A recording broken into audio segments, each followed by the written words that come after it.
Hello everyone and welcome back to Algorithm Empowerment. Today we're going to be talking about a book called The Motivation Manifesto, 9 Declarations to Claim Your Personal Power by Brendon Burchard. Now this is probably one of the best books I've read since Eckhart Tolle's A New Earth, and not only is the content valuable, but the quality in which he writes is very high. So just a brief background on Brendon. He was in a life-threatening car accident when he was 19 and received what he calls life's golden ticket, a second chance. During this trauma, he asked himself the question, did I live, did I love, did I matter? And the answer he came up with was no. Since then, he's become one of the most followed personal development trainers of our time, and he's added value to millions of people through his Facebook page, YouTube channel, podcasts, books, and blog posts. Now, if you ask anyone what they'd want their answer to be to asking themselves the question, did I live, did I love, did I matter? We know intuitively that most of us would want the answer to be yes. Now, the requirements to answer yes with this question will obviously be different for everyone, and we don't have to be the most skilled at a particular occupation like Brendon, and there's also no equation or thing that inspires all people. But we need to identify what the requirements are for ourselves to be able to own that moment and respond yes to that question when the time comes. So the first key insight I gained from the book was during the section on freedom. Now this section is the most important part of the book in my opinion, and all of the 9 declarations Brendon talks about later in the book are things we should do to help us become more free. In the book, Brendon says that humankind's main motivation is to seek and experience personal freedom. He says that freedom is directly tied to personal responsibility. Now, a lot of us may have the assumption that freedom means that we can just give up all responsibilities and act out of any fleeting mood that we experience in the moment. But Brendon says that would just be masquerading around with the facade of freedom, when in reality we would be slaves to our own unconscious impulses and compulsions. This part is critical because it points to the importance of identifying who you want to be and making the commitment to endure any circumstances that arise during this endeavor.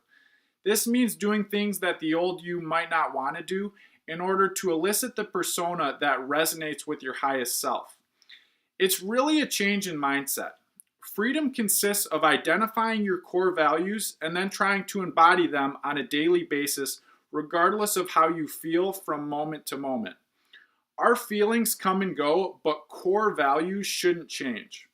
Once we take the time to identify our core values and shift our mindset, we become more free. Now, a lot of people might say, well, how do I become more free?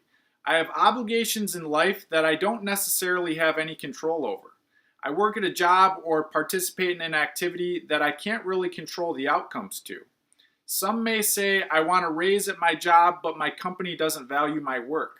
Or I want to win at an activity, but I don't have complete control over the outcome because I'm competing against another skilled participant.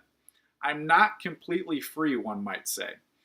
The reality is that freedom comes with the shift in mindset we talked about earlier. We don't become free by trying to control external things that we don't have complete control over. We become free by taking ownership of the things we do have control over. If our goal is to get a raise or win at a competition, we won't be free because we'll be dependent on that external event that we don't have control over.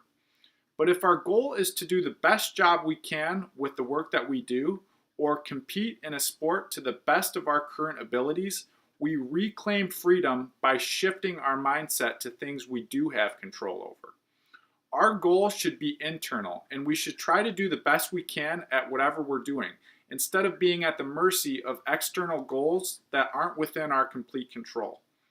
If we shift our goals internally, we'll navigate the world with a sense of peace and freedom because we're the ones ultimately responsible for our performance then. When our mindset shifts to internal goal setting, we reclaim the freedom to give our best to our work and our competition. And if our goal is to give our best, it's possible for us to fulfill this goal in both victory and defeat.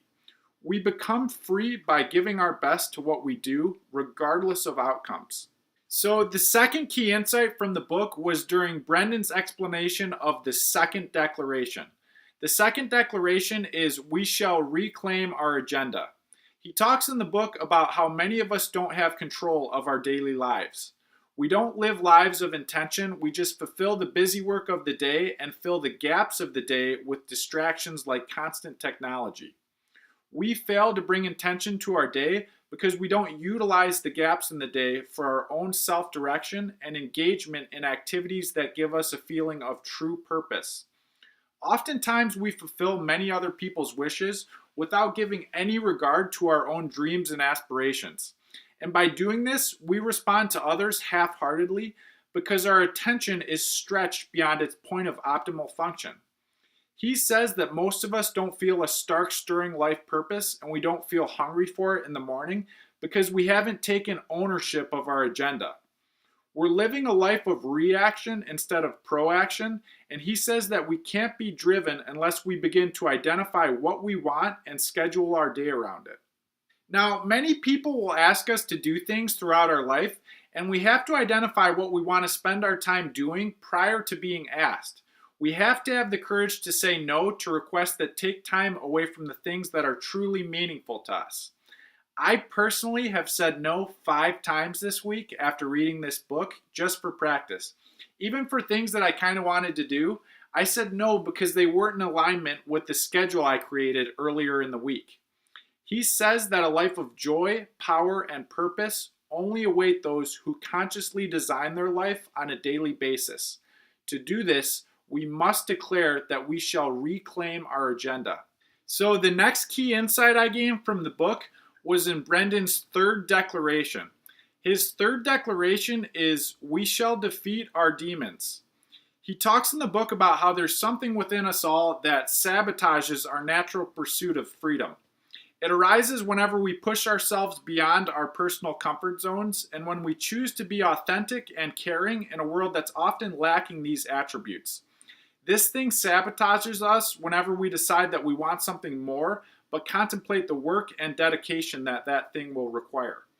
These demons poison us with worry and fear, as if embodying our true nature to the world would be more detrimental than wearing a perpetual mask until the day comes when we have to answer the question we talked of earlier. Did I live? Did I love? Did I matter?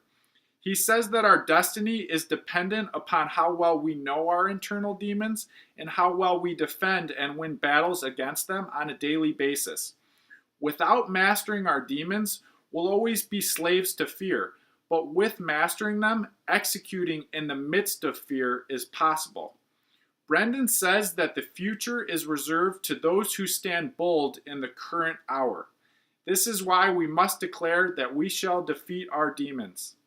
So the last key insight I gained was in Brendon's fourth declaration, which is, "We shall advance with abandon."